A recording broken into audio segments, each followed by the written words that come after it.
गंगौर व्रत यह चैत्र शुक्ल तृतीया को मनाया जाता है। इस दिन सधवा स्त्रियां व्रत रखती हैं। कहा जाता है कि इस दिन भगवान शंकर ने अपनी अर्धांगिनी पार्वती को तथा पार्वती ने तमाम स्त्रियों को सौभाग्य वर दिया था। पूजन के समय रेणुका की गौर बना करके उस पर चूड़ी, महावर, सिंदूर चढ़ाने का विशेष फल है। चंदन, अक्षत, धूप, दीप नैवेद्य से पूजन करने, सुहाग सामग्री चढ़ाने तथा भोग लगाने का नियम है। यह व्रत रहने वाली स्त्रियों को गौर पर चढ़े सिंदूर को अपनी मांग में लगाना चाहिए। कथा: एक समय भगवान शंकर नारद एवं पार्वती को साथ लेकर पृथ्वी पर चल दिए। भ्रमण करते हुए तीनों जन एक गांव में पहुंचे। उसी दिन चैत्र शुक्ल तृतीया थी। गांव के लोगों ने जब शंकर जी तथा पार्वती जी को सूचना मिली तो धनी स्त्रियां उनके पूजनार्थ नाना प्रकार के रुचिकर भोजन बनाने में लग गईं। इसी कारण से उन कुलवंत स्त्रियों को काफ़ी देर हो गई। दूसरी ओर अकुलीन निर्धन घर की स्त्रियां जैसे बैठी थी वैसे ही थाल में हल्दी, चावल, अक्षत तथा जल लेकर शिव पार्वती की पूजा की। अपार श्रद्धा भक्ति में निमग्न उन विजातीय स्त्रियों को पार्वती ने पहचाना तथा उनकी भक्ति रूपी वस्तुओं को स्वीकार कर उन सब के ऊपर सुहाग रूपी हरिद्रा हल्दी छिड़क दिया। इस प्रकार मातेश्वरी गौरी से आशीर्वाद तथा मंगल कामनाएं प्राप्त कर वह औरतें अपने अपने घर चली आईं। तत्पश्चात कुलवंत स्त्रियां 16 श्रृंगार 56 प्रकार के व्यंजन सोने के थाल में सजाकर आईं। तब भगवान शंकर ने शंका व्यक्त करते हुए कहा, पार्वती जी, तुम तमाम सुहाग प्रसाद तो साधारण स्त्रियों में बांट दिया, अब इनको क्या दोगी? पार्वती जी ने कहा, आप इसकी चिंता छोड़ दें। उन्हें केवल ऊपरी पदार्थों से निर्मित रस दिया है, इसलिए उनका सुहाग धोती से रहेगा। परंतु इन लोगों को मैं अपनी उंगली चीरकर रक्त सुहाग रस दूंगी, जो मेरे समान ही सौभाग्यशालिनी बन जाएंगी। अस्तु, जब कुलीन स्त्रियां शिव पार्वती का पूजन कर चुकी तो देवी पार्वती ने अपनी उंगली चीरकर उसके रक्त को उनके ऊपर छिड़क दिया और कहा, तुम शोक वस्त्रा भरणों का परित्याग कर माया मोह से रहित हो तथा तन मन धन से पति सेवा करना, अखंड सौभाग्य की प्राप्ति होगी।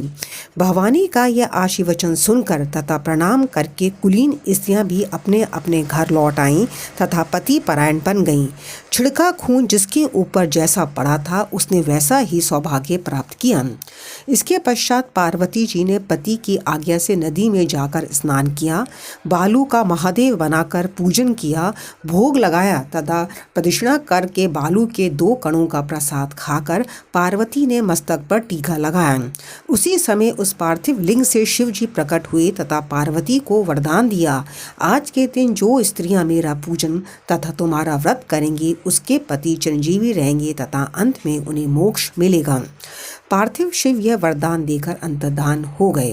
तत्पश्चात पार्वती जी नदी तट से चलकर उस स्थान पर आई जहाँ पर पतिदेव तथा ऋषि प्रवर नारद को छोड़ कर गई थी। अतः शिव ने विलंब का कारण पूछा तो इस पर पार्वती ने उत्तर दिया, मेरे भाई भावज नदी के किनारे मिल गए थे। उन्होंने मुझसे दूध भात खाना तथा ठहरने का आग्रह किया। इसी कारण से नाथ मुझे आने में देर लग गई। ऐसा सुनकर अंतर्यामी भगवान शंकर स्वयं दूध भात खाने के लिए चल दिए। पार्वती जी ने जब समझा कि ढोल का पोल खुल जाएगा तो अधीर होकर पति से प्रार्थना करने लगी। शंकर के पीछे पीछे चलती पार्वती ने जब नदी की ओर अवलोकन किया तो एक सुंदर माया का महल दिखाई दिया, जिसमें शिव जी के साले तथा सरहज विद्यमान थे। ये लोग जब वहां पहुंचे तो उन लोगों ने अगवानी तथा स्वागत सत्कार किया।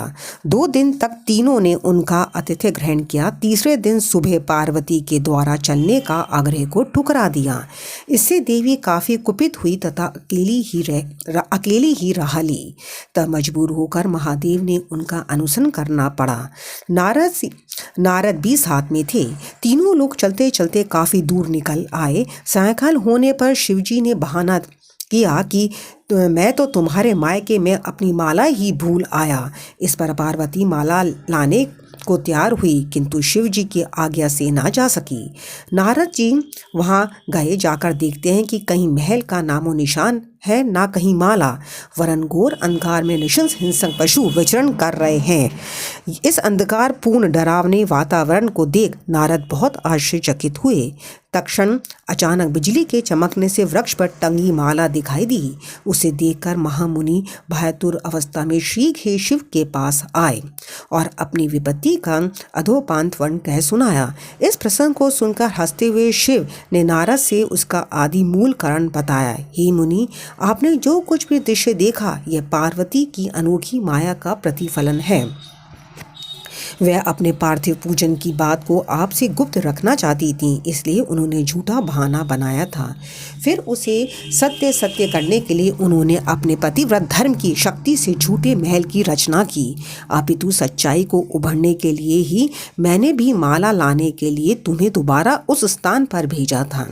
ऐसा जानकर महर्षि नारद ने माता पार्वती तथा उनके पति व्रत प्रभाव से उत्पन्न घटना की मुक्त कंठा से प्रशंसा की।